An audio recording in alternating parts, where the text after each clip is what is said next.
pueden tener alguna idea, pero esa frase de yo sé lo que estás sintiendo no es muy oportuna, sobre todo al principio del duelo. Puedo entender que estás pasando una situación muy difícil. Es una frase, digamos, sustituta. Principio del sentido común. Lo que no sirve en el duelo me estorba. Y ustedes saben que uno se llena de muchísimos comentarios. Comentarios que van de la razón hacia la razón. Y el problema del duelo no es un problema de la razón, sino un problema de la emoción. Con lo cual, pues, más bien economicemos el lenguaje. Valen más los hechos que las palabras en el duelo. Principio de utilidad. En el duelo no hay cosas buenas o cosas malas. Son cosas que me sirven o no me sirven para sentirme mejor. Hay cosas que me sirven desde el principio y nunca pierden utilidad. Hay cosas que me sirven al principio, a medida que me voy recuperando van perdiendo utilidad. Y al revés también es válido. Hay cosas que al principio no me sirven, pero a medida que yo me voy recuperando van ganando en utilidad. Pero yo soy la única persona que puede saber si eso me sirve o no me sirve. O sea, no hablemos de cosas buenas o cosas malas. Cuarto principio de la sinceridad. No me puedes quitar el dolor, pero sí puedes aprender a acompañarme. Y eso es lo que vamos aprendiendo a lo largo de los años, lo que yo he hecho hace tantos años, acompañar a las personas y todos los días sigo aprendiendo de ellos. Principio del respeto. No me fuerces a hacer el duelo a tu estilo. Escúchame por encima de cualquier cosa. Es un error bastante común decirle a las personas lo que tienen que hacer en lugar de acompañarles en ese proceso. Principio del valor. Evita todo comentario que busque directamente o indirectamente minimizar mi dolor. No me digas cosas que le resten importancia a mi dolor. Valida mi dolor como legítimo y como un dolor muy grande. Principio de la cortesía. No me digas lo que tengo que hacer. Primero pregúntame cómo me siento con lo que estoy haciendo. Creo que es bastante sensato y bastante claro este principio. Principio del amor. Aunque esté en duelo y tenga mucho dolor, muchas veces ni yo mismo sabré cómo me pueden ayudar. Simplemente sentirme amado y abrazado me ayudará. Bastante claro también. Principio de la empatía. No busco que te pongas en mis zapatos. Solamente que comprendas que estoy de duelo, que hay mucho dolor y que tomará tiempo aprender de él. O sea, mucha calma, mucha paciencia, mucho acompañamiento a largo plazo. Y finalmente, principio del aprendiz. Observa cómo hago mi duelo y aprende. En el área de la experiencia real, yo soy el maestro. De hecho, nosotros aprendemos todos los días de nuestros pacientes sobre el cómo acompañarles. Y es una excelente postura que hace que le demos todo el respeto a las personas en duelo. Una de las primeras cosas entonces para acercarnos a quien ha perdido un ser querido es intentar entender el dolor que produce la muerte. Y es un dolor que tiene unas características muy peculiares. Muy diferente, obviamente, a cualquier otro tipo de dolor. A lo largo de los años yo he aprendido esas tres características que ustedes ven ahí. A mí, de hecho, la que me parece más sorprendente es que este dolor, utilizando los tres muy que usamos con los niños, es un dolor muy, muy, muy largo. Y los seres humanos no estamos habituados ni a sufrir un dolor tan largo, ni a acompañar a una persona que tiene un dolor tan largo, y de ahí esas presiones a que el otro se recupere, o el abandono tristemente tan frecuente que sufren las personas en duelo después de un tiempo porque los demás ya no son capaces de estar ahí. Es quizá la característica más llamativa, como les digo, es un dolor muy largo. Al ser un dolor muy largo, por supuesto, va a ser un dolor muy agotador. Consume mucha energía de nuestra existencia. No hay nada que consuma tanta energía como perder precisamente lo que amamos. Y finalmente es un dolor muy molesto. Para muchas personas puede ser la primera vez que sienten tanto dolor. Un dolor que aplasta, que nos tira al suelo. Un dolor que para muchas personas es la primera vez que sienten algo tan intenso, para otros simplemente puede ser el recuerdo de dolores anteriores y no por ello menos doloroso, porque este dolor tiene esa característica peculiar. No deja callo, no deja experiencia. Si eso fuera verdad, entonces si yo ya he perdido 3 seres queridos, el cuarto me dolería más porque ya he perdido 3 antes. Y eso no es así precisamente por el hecho de que cada vez que perdemos algo que era único e irrepetible. ¿Podríamos decir que con estas tres características es suficiente para entender el dolor de una persona que pierde un ser querido? Pues no, porque el dolor tiene otras características, como vemos inmediatamente. Es un dolor que tiene una característica multidimensional, o sea, nos duelen muchas cosas al mismo tiempo. Es un dolor biológico, físicamente duele nuestro cuerpo cuando perdemos lo que amamos, y no porque estemos somatizando, sino porque nuestro cerebro procesa en el mismo sitio el dolor físico que el dolor emocional. Es un dolor psicológico, nos duele nuestra personalidad, porque fuimos groseros, porque fuimos secos o porque fuimos muy querendones, todo lo contrario. De hecho, uno se hace una especie de autopsia psicológica, incluso moral, espiritual y afectiva. Se revisa a ver dónde fue que fallamos. Es un dolor social, nos duele la sociedad por su indiferencia, por su violencia, porque la gente sigue su vida y la nuestra quedó completamente destruido por el simple hecho de que fue el mío y no fue el otro. Es un dolor familiar, nos duele el dolor de nuestra pareja, de nuestros padres, de nuestros hijos, de nuestros hermanos.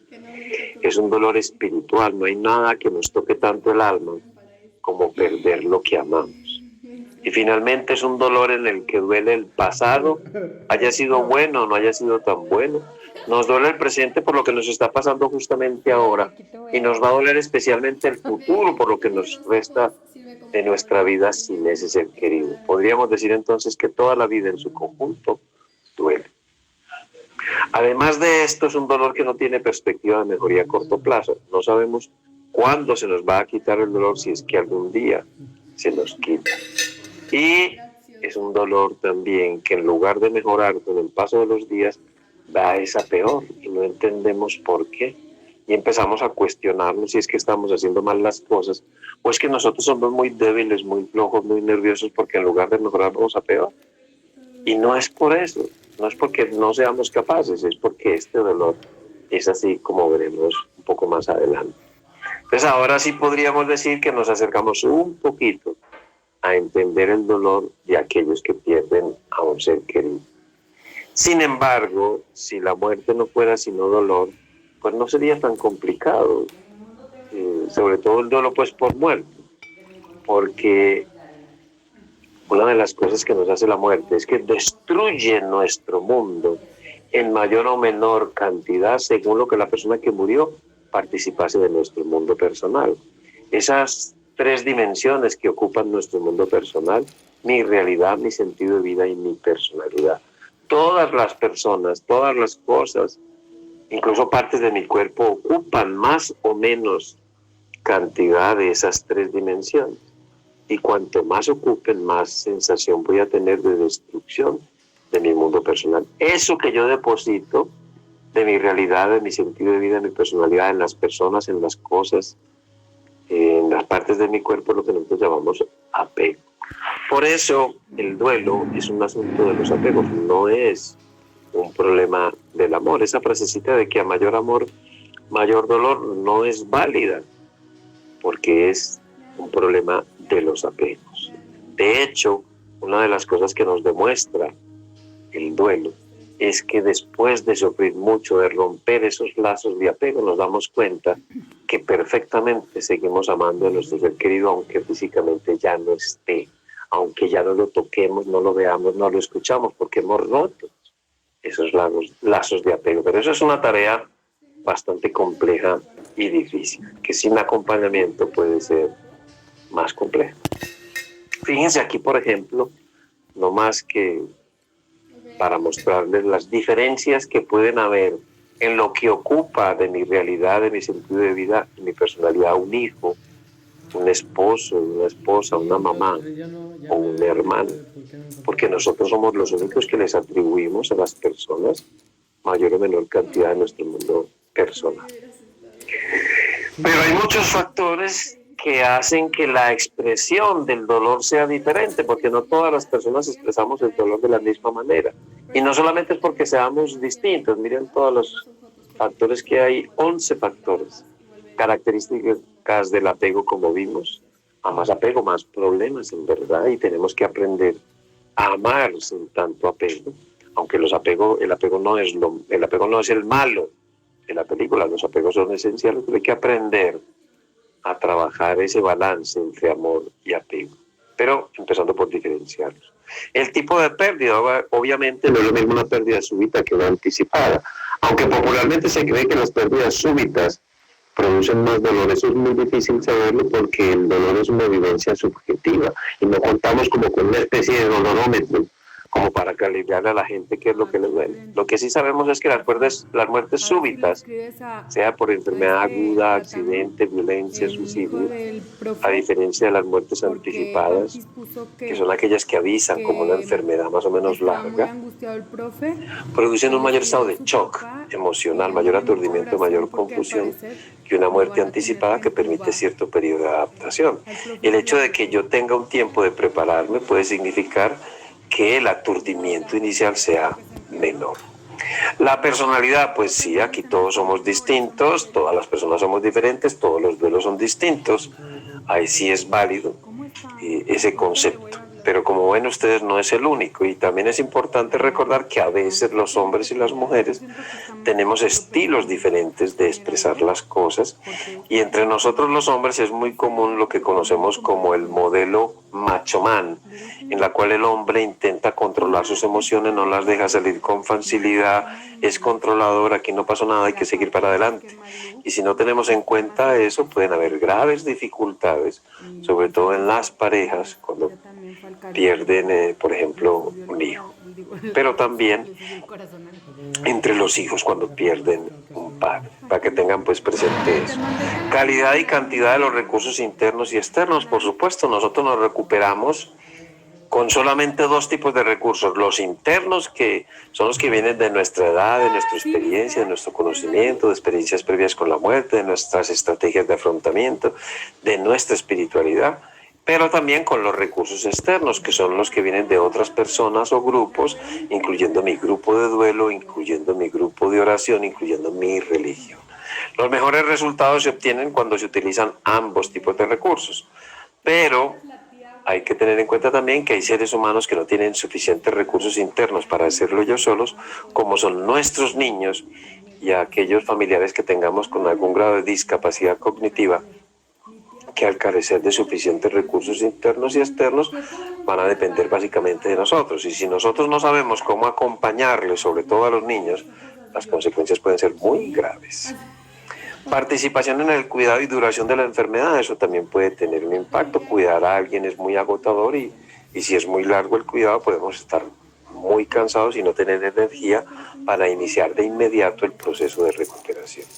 Nivel de comunicación, muy común, porque una de las cosas que más nos hace la muerte, sobre todo en el duelo por muerte, es que la muerte altera mucho la comunicación, y una respuesta típica es que yo no lloro delante del otro para que el otro no se angustie más, y el otro tampoco lo hace delante de mí para no angustiarme más. Entonces la familia, en lugar de cerrarse sobre sí misma, se dispersa y cada uno se aflige por su lado, y no es raro que estemos todos reunidos mirando para el techo, aguantándonos las lágrimas, olvidando que lo que decimos cuando nos comunicamos con las personas lo decimos a tres niveles: a un nivel verbal, que son las palabras; a un nivel no verbal, que son los gestos y la expresión de la cara, las arrugas, el movimiento de la cabeza, de las manos, del cuerpo; y lo paraverbal, que es el tono y la velocidad con que hablamos. Solamente las palabras, o sea, lo que decimos con palabras, es el 7% de lo que comunicamos.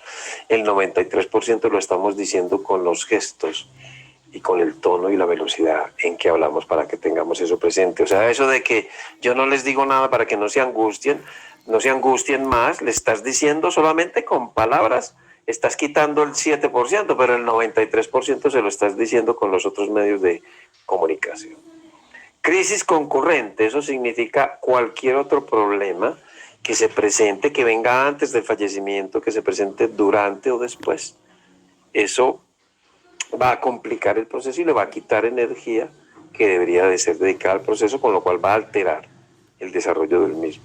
Rol del fallecido y pérdidas secundarias asociadas, pues sí, la cantidad de roles que cumplimos las personas en la vida de los demás, pues a más roles, más complicado va a ser el proceso. Cultura y concepto de muerte, por supuesto, la edad es un factor importante que va muy asociado con el concepto de muerte, de ahí la importancia del trabajo con los niños. La cultura, no tenemos que irnos para otro país, en nuestro propio país tenemos culturas indígenas que piensan de otra manera la muerte. En la cultura urbana de una ciudad como las nuestras, en los cinturones de pobreza y de violencia, el concepto de muerte puede ser muy diferente al rural, de un lugar tranquilo, o de la misma ciudad, pero en un barrio que sea muy tranquilo. Edad del deudo, o sea, el hecho de que yo pierda un ser querido y sea un niño, que pierda a mi papá, va a ser diferente si lo pierdo teniendo 15 años, 20, 40 o 60.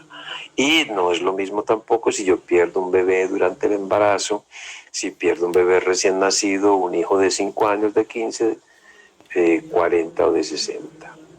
Y finalmente, pues la religiosidad de cada uno, los mitos, tanto religiosos como sociales, personales, familiares, vigentes. Entonces, como ustedes ven, hay muchos factores que modifican la respuesta que podemos tener ante la pérdida de un ser querido y que en cada persona, así seamos hermanos, pueden tener un impacto diferente. Miremos aquí, por ejemplo, una relación muy larga está llena de muchísimos recuerdos y generalmente pocos sueños por cumplir, porque se cumplieron a lo largo de, pongamos, un matrimonio de 60 años, pues se cumplieron muchos sueños que la pareja se propuso en un principio. Pero miremos la gráfica de la derecha, una relación muy corta, un embarazo de 14 semanas que se perdió, un matrimonio que duró 2 años. ¿Cuántos recuerdos hay? Muy poquitos, pero ¿cuántos sueños quedaron por cumplir? Todos. ¿Y qué duele más, los sueños o los recuerdos? Eso es difícil saberlo. Lo único que yo he aprendido hasta ahora es que lo primero que acude al rescate de una persona en duelo es su capacidad de soñar, de volverse a soñar en un futuro, para que veamos qué tan importantes son nuestros sueños. Entonces nunca juzguemos una tragedia por la duración de la relación. El duelo se relaciona mucho con enfermedades. Sabemos que es una época muy propicia en que pueden aparecer por primera vez prácticamente cualquier enfermedad, si estamos en edad sobre todo de una hipertensión, de una diabetes, de una dislipidemia, de una gastritis, artritis, artrosis, todas las itis y osis que decimos los médicos. Prácticamente la totalidad de las enfermedades se ponen peor. El azúcar, la presión, la migraña, las alergias, el asma, el colon, etcétera, etcétera. Generalmente suele presentarse una exacerbación de los malos hábitos. Se consume más alcohol, se fuma más, y si se consumen drogas, pues el consumo también va a peor. Hay más frecuencia de enfermedades infecciosas porque las defensas se nos bajan mucho. Hay más accidentes, aunque muchas veces son pequeños accidentes, pueden llegar a ser graves. Mayor presencia o exacerbación más bien, de trastornos psiquiátricos previos. Hay un aumento en la mortalidad cardiovascular que explica en parte ese hecho de que se murió el abuelo y a las 3 semanas se murió la abuela, y fue que hicieron un pacto y dijeron que el que primero se muriera venía por el otro y se lo llevaba. Y se lo llevó. Y eso no es verdad, por supuesto. Nadie viene por uno, sino que la mortalidad cardiovascular aumenta mucho, hasta 21 veces en las primeras 24 o 48 horas, por un fenómeno complejo de respuesta al estrés que tenemos los seres humanos. Hay también durante el duelo un aumento en el consumo de los servicios médicos generales y de urgencias, o sea, la gente va más a urgencias y al médico, un aumento en los días de incapacidad, una disminución del rendimiento y la productividad laboral, y mayor presencia de errores y conflictos diversos. Por eso, siempre que atendemos a una persona en duelo, lo más recomendable es que vayan al médico, ¿no? Esperar a enfermarse. Doctor, pero es que yo me siento bien. Antes esperamos a que te sientas muy mal para que vayas, ¿no? Tenemos que cambiar esa mentalidad de una medicina curativa a una medicina preventiva. Hay muchos factores que pueden complicar un duelo. Estos son cerca de 21. Yo solamente les menciono estos 4, pero hago especial énfasis en el que está en rojo. Y es estar rodeado de personas que no me permiten hablar de mi ser querido o expresar lo que estoy sintiendo. Todo ese dolor, toda esa angustia, toda esa tragedia, todo ese enojo, todos esos síntomas. Y la respuesta típica es que empieza uno a llorar y a hablar del ser querido y le contestan, bueno, no empeces pues a hablar de mi mamá porque estamos todos muy tranquilos y no te pongas a llorar porque nos pones a todos mal. Ese es el factor más común y desafortunadamente el más difícil de erradicar. A más factores de riesgo de duelo complicado, pues más complicado, por supuesto, va a ser un duelo. ¿Cuánto dura un duelo? Eso depende de a qué se refieren ustedes. ¿Se refieren a cuánto les va a durar el dolor de perder, por ejemplo, un hijo o una mamá? Pues eso va a durar toda la vida. Eso no se quita. Uno aprende a vivir con este dolor, pero eso no significa que el dolor siempre va a ser el mismo. El peor periodo es entre el primer y segundo año, pero eso sigue doliendo de vez en cuando como lo hacen las cicatrices. Otra cosa es cuánto va a tardar en recuperarme. Pues viendo todos los factores que hemos visto anteriormente, sabemos que en promedio una persona puede tardar tanto como 3 o 4 años. Hay gente que lo hará en menos tiempo. Hay gente que necesita los 3 o 4 años o incluso personas que necesitan más tiempo porque tienen muchos factores de riesgo de duelo complicado, porque hay muchas crisis concurrentes. Lo que pasa es que los seres humanos vivimos bajo ese mito de que el tiempo lo cura todo y que todo esto es cuestión de tiempo y que el mejor remedio es el tiempo. Pero ese mito solamente habla del tiempo cronológico, no de los demás. Y el tiempo cronológico durante el duelo es importante, pero a partir del segundo año aproximadamente, porque el tiempo que domina la experiencia del duelo es el tiempo subjetivo, que es la vivencia que cada uno de nosotros tiene del paso del tiempo cronológico. Por eso para muchas personas 2 años en tiempo cronológico puede ser mucho tiempo, pero para una persona en duelo puede ser ayer. Es como si siento el dolor como si fuera de ayer. Así que es importante no juzgar tampoco el tiempo y analizar más bien qué factores puedan estar interviniendo en esa sensación que pueda tener la persona de que no va como corresponde a el fenómeno del duelo. El duelo tiene unas fases que yo llamo el mapa del camino, unas fases que han sido, este modelo en fases ha sido muy criticado y han confundido muchísimo a las personas porque casi siempre que ustedes le preguntan a alguien sobre las fases del duelo utiliza las fases de Kubler-Ross, que negación, que ira, que negociación, que depresión y que aceptación. Esas son las fases del duelo por enfermedad, que se cumple con cualquier otra enfermedad, pero no son precisamente las fases del duelo por muerte. Pero la gente se confunde mucho. Y además, las fases son para nosotros orientarnos en qué lugar se encuentra la persona en duelo. Eso no es para que las personas lo tengan que manejar, pero muchas personas equivocadamente se las mencionan. Fíjense que las fases también se solapan, se intercalan unas con otras. Por eso, más que hablar de fases, deberíamos de hablar de momentos. Las fases las debemos conocer para orientar nuestro camino, pero hablemos de momentos. Por ejemplo, miremos en la gráfica el momento B. Vemos que en el momento B predomina la fase 2, todavía hay elementos de la fase 1 y ya hay elementos de la fase 3. ¿Por qué pasa eso? Porque las personas somos así, vivimos en el presente pero con un pie en el pasado y otro en el futuro. En el duelo no se retrocede, pueden aparecer síntomas, asuntos sin resolver de momentos anteriores, de fases anteriores. Por ejemplo, una muy común es la soledad de angustia aguda, pero eso no significa un retroceso, significa que vuelve a surgir un síntoma del pasado, sobre todo que da esa sensación, pero siempre vamos para adelante. La primera fase del duelo la conocemos como la fase aguda del duelo, tiene una duración promedio entre 1 y 3 meses, a veces dura menos, a veces dura un poquito más y tiene todas las características de un estado de shock emocional. Hay una gran incredulidad, me muevo en que a ratos niego y a ratos acepto. La negación es un mecanismo supremamente útil para afrontar las cosas cuando no me siento capaz.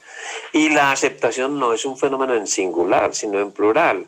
Hay una aceptación intelectual aquí, porque vi el cuerpo muerto, porque escuché que el médico dijo se murió, porque vi el accidente, vi el homicidio, vi lo que sea. vi el cuerpo muerto en el ataúd. Y aquí me voy a pelear durante los primeros meses. Otra cosa es la aceptación emocional, que la ubicamos más a nivel del corazón. ¿Y ustedes creen que es posible aceptar de una sola vez, como la gente lo pretende, de que ya no lo voy a ver, no lo voy a abrazar, no voy a ir a cenar con él, no voy a ir a bailar, no voy a ir a comer, no voy a ir a conversar? Eso no se puede hacer de una sola vez. Eso amerita un muy lento proceso de adaptación y de aceptación. Por eso, si a alguien le dicen, es que usted tiene que aceptar las cosas, uno debería de contestarle, ¿a cuál de las tantas cosas que tengo que aceptar te refieres? Porque son muchas. Otro fenómeno muy característico es la anulación psíquica, que es, en mi tierra se dice que a uno se le cierra el entendedero. Se define la anulación psíquica como la incapacidad para procesar información en tiempo de crisis. Es decir, no coordinamos muy bien la información, no la analizamos muy bien, pero entonces, para mantener el contacto con la realidad, nos vemos obligados a depender de los mensajes que vienen desde lo sensorial, o sea, lo que vemos y sobre todo lo que escuchamos y olemos. Por eso las personas en duelo son hipersensibles a lo que escuchan, a lo que ven y a lo que huelen. Hay que tener cuidado con eso. Uno de los síntomas más característicos de la fase inicial del duelo, que pueden presentarse semanas o meses incluso después, es las oleadas de angustia aguda, que, como el nombre lo dice, son pequeñas crisis de angustia que vienen por ratos.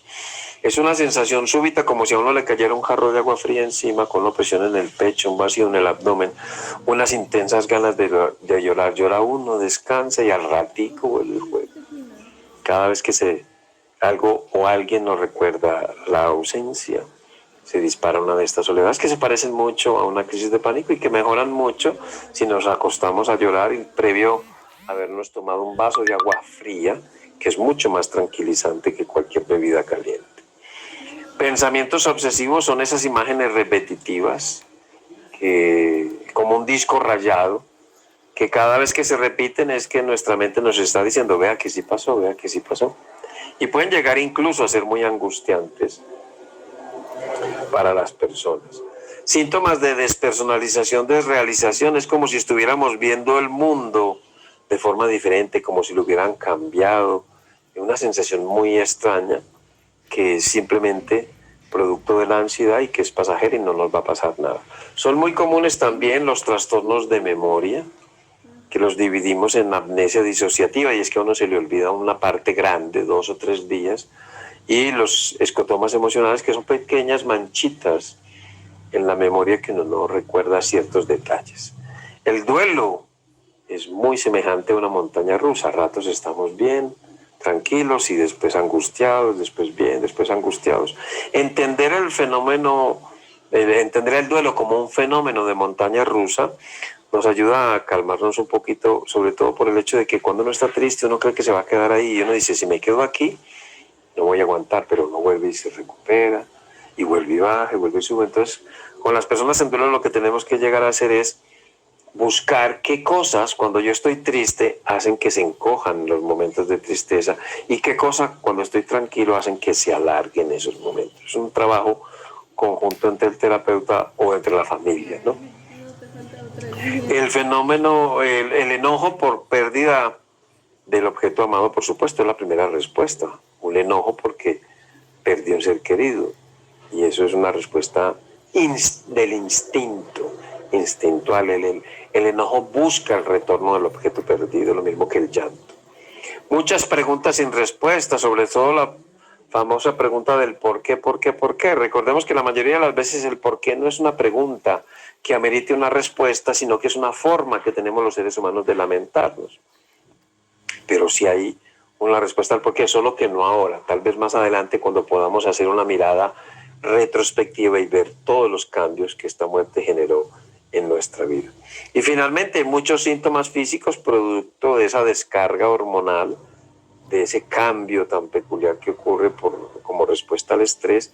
Y básicamente estos que les voy a decir son secundarios al exceso de unas hormonas que conocemos como adrenalina y noradrenalina.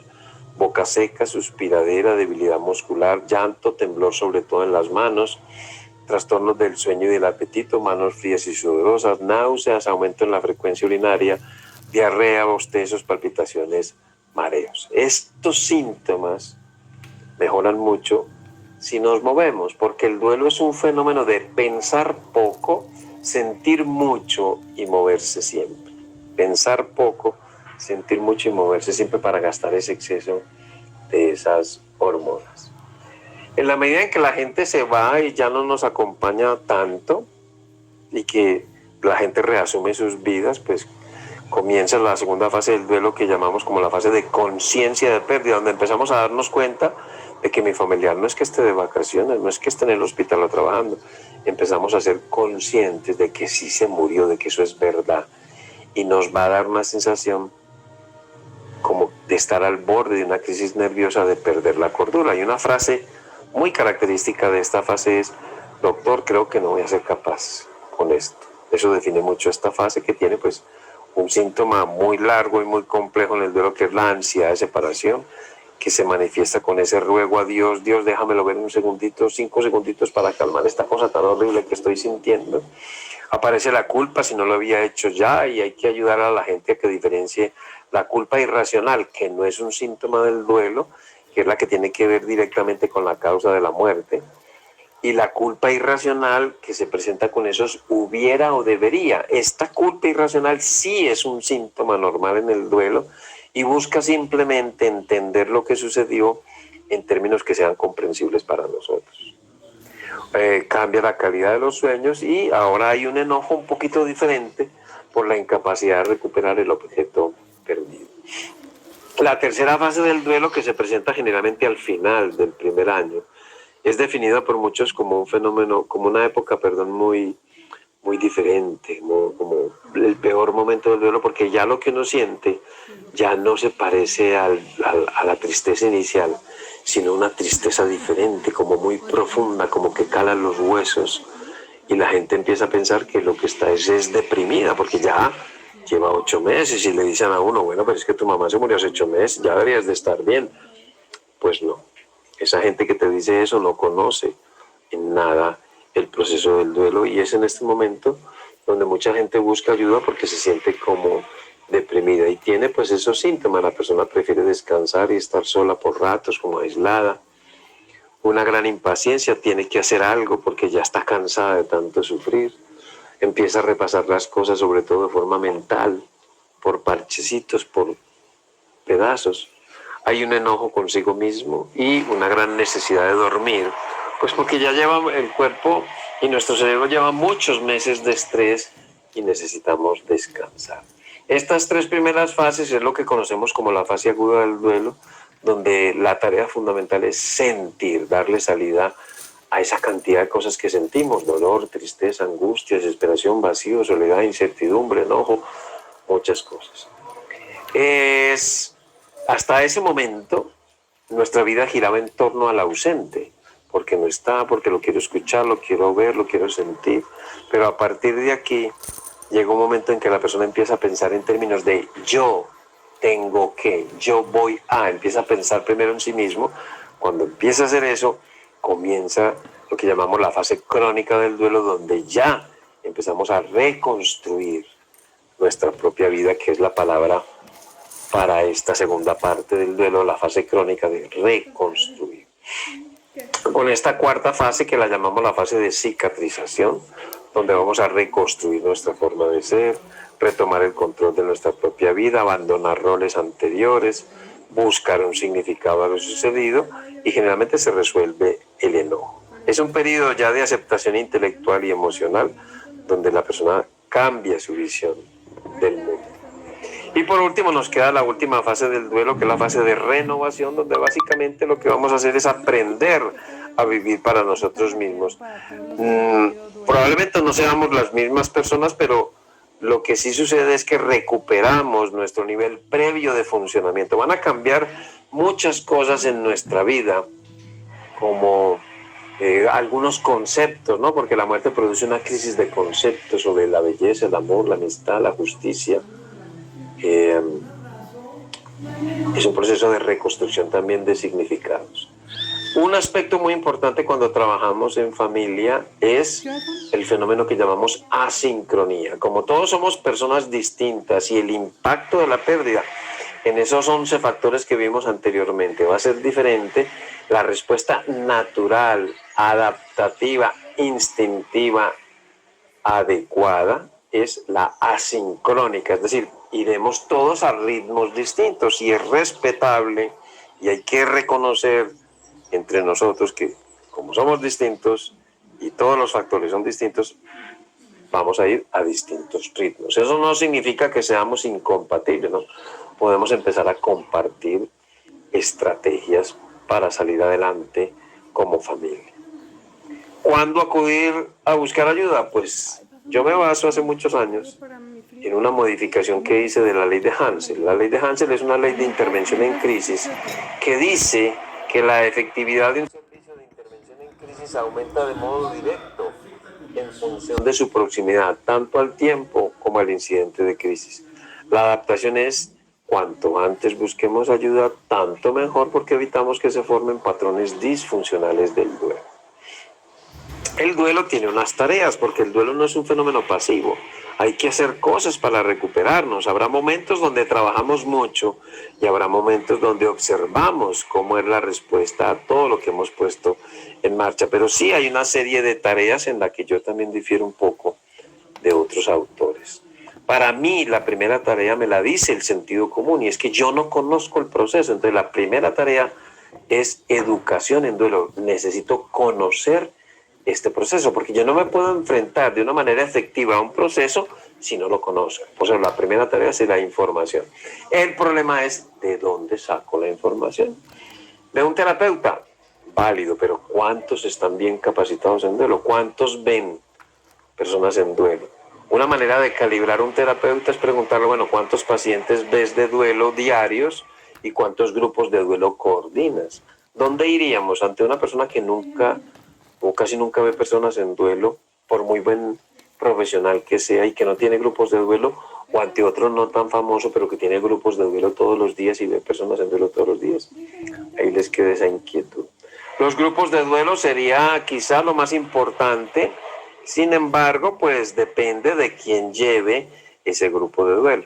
Los libros de autoayuda, pues hay tantos y a veces tan confusos, como por ejemplo uno que te dice algo y el siguiente te dice todo lo contrario. Hay que leer mucho para aprender a leer con sentido crítico y darnos cuenta quién escribe desde la experiencia basada en la realidad a quien escribe simplemente el copy-pega.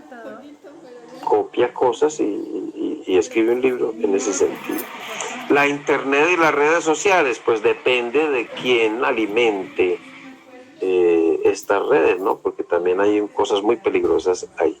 Yo manejo un concepto hace muchos años que son los pebres, que son personas con experiencia basada en la realidad. Eso significa pebres, persona con experiencia basada en la realidad, que son personas que perdieron seres queridos y a las que se les da un curso para ayudar a otras personas en duelo, un curso de facilitación de duelo, y se convierten en quizá la mejor ayuda para otra persona en duelo. Fíjense que eso también lo hace Alcohólicos Anónimos hace más de 70 años, o sea, es un modelo que está probado hace mucho tiempo. Primera tarea entonces, información. Segunda tarea, ventilación. O sea, lo expresamos con un dicho: duelo que no se expresa es duelo que no se cura. Es decir, cada uno de nosotros tiene que encontrar su manera de expresar el dolor. Para algunos puede ser llorar, para otros puede ser escribir, cantar, hablar, bailar, gritar. Cada uno de nosotros debe encontrar su propia manera, pero hay que sacar lo que estamos sintiendo. Tercera tarea, tenemos que encontrar un analgésico para cada uno de los dolores que produce la muerte. Ya vimos que hay muchos dolores distintos y no hay un analgésico universal, con lo cual habrá que trabajar en encontrar cada uno de nosotros un analgésico para cada uno, valga la redundancia, de estos dolores que produce la muerte. Y finalmente, la última tarea la llamamos la tarea de reconstrucción. Tengo que reconstruir mi mundo, mi realidad, mi sentido de vida y mi personalidad, pero para empezar ese proceso de reconstrucción, primero tendré que hacer un inventario de qué fue lo que quedó que todavía componga mi realidad, que todavía me dé sentido de vida, y qué quedó de mi personalidad para empezar ese proceso de reconstrucción. ¿Cuál es la institución entonces más importante para yo recuperarme de la pérdida de un ser querido? ¿Cómo se llama el hospital, la clínica, el psicólogo, el psiquiatra, el tanatólogo, el brujo, y el batero, el chamán, el pastor, el sacerdote, el consejero espiritual, el rabino, donde tengo que ir para que me ayude con tanta cosa? Pues no hay que ir muy lejos, porque la institución más importante para recuperarnos de la pérdida de un ser querido es mi propia familia. El duelo es un asunto de familia, pero aquí hay un problema. Tiene que ser una familia que esté uniformemente Ay, Chihuahua. ¿Uniformemente qué? Ay, no. capacitada y enterada de lo que es el proceso del duelo, porque si no, puede ser más un problema que un beneficio. Entonces, una tarea fundamental en el duelo es que nosotros como familia recibamos la misma información, que exijamos recibir la misma información, porque si no, cada uno lo hará desde sus mitos, y esos mitos pueden ser bien diferentes. La estrategia más importante pues es mejorar la comunicación, pero para trabajar con las familias yo manejo hace muchos años todas estas 7 estrategias, 2 de ellas, de fusing y de briefing, que son estrategias de intervención en crisis grupales muy interesantes y que son muy efectivas, que vengo desarrollando hace muchos años en México y aquí en mi ciudad, en Medellín, Colombia. Invertir mucho en recuperar la comunicación para que las familias reactiven sus propias estrategias de afrontamiento. Crear en nuestras casas espacios libres de juicios y de críticas. Respetar la sincronía y los límites personales. Respetar los diferentes estilos de afrontamiento, pero también compartir estrategias de afrontamiento. Conmemorar juntos y estimular lo que yo llamo el protagonista, que es de hacerle una biografía a mi ser querido. El mejor homenaje que le podemos hacer a los ausentes es escribirles su historia, porque recuerden que uno se muere realmente cuando lo olvidan, y empezar a recoger anécdotas sobre nuestros seres queridos es una tarea muy importante para poder llevar a cabo esa biografía. Y la terapia que yo vengo enseñando hace muchos años se llama la terapia Hoja, que da nombre a la asociación a la que yo pertenezco, la Asociación de Estudios y Clínica Tanatológica de Baja California en México. Terapia Hoja, que es oído, hombro y abrazo. Escuchar, que parece fácil, pero es bastante complejo. Prestarle el hombro a la persona que está tan afligida y darle un abrazo, ojalá de 20 segundos, por lo menos 4 veces al día. Eso es lo mínimo. A partir de ahí, si implementamos escucharnos sin juicios y sin críticas, y nos damos abrazos varias veces al día, pues cuando podamos abrazarnos, pues será quizá la mejor de las terapias. Y sobre ella, pues implementarla, que cada profesional domine y que sea con el sentido común acertada para ese momento del duelo de la persona. Dentro de las tareas o estrategias individuales, pues tenemos varias, como ustedes ven ahí: el diario de duelo, el diario de campo, la bitácora, que es en el mismo cuaderno llevar el diario de duelo y el diario de campo, que es lo que llevamos a los grupos de duelo. Escribir cartas, lo que llamamos la silla vacía modificada, resolución de asuntos pendientes, los 4 perdones, hacer el taller de amor versus apego y la biografía de la relación. O sea, son muchas las estrategias, estos solo son algunas de las tantas que podemos implementar. Finalmente, recordemos todo lo que nos hace un abrazo. Alborota la oxitocina, que es la hormona del amor, y nos llena de alegría. Nos permite ser más pacientes, es un remedio perfecto contra el estrés y la ansiedad, fortalece la autoestima, sobre todo en los niños. Libera dopamina, que nos hace sentir mejor. Ayuda a ponerle mejor cara al dolor o a un mal momento. Comunica muchas emociones sin decir palabras. Es un shot de fortaleza para el sistema inmunológico, balancea nuestro sistema nervioso y es una gran muestra de amor y apoyo. Estos son conceptos mínimos que debemos ampliar, por supuesto, con el profesional apropiado y con la literatura, por supuesto, que podamos tener más a la mano de buena fuente, por supuesto, ¿no? Esto es lo que quería comentarles el día de hoy, así que muchas gracias por la atención prestada.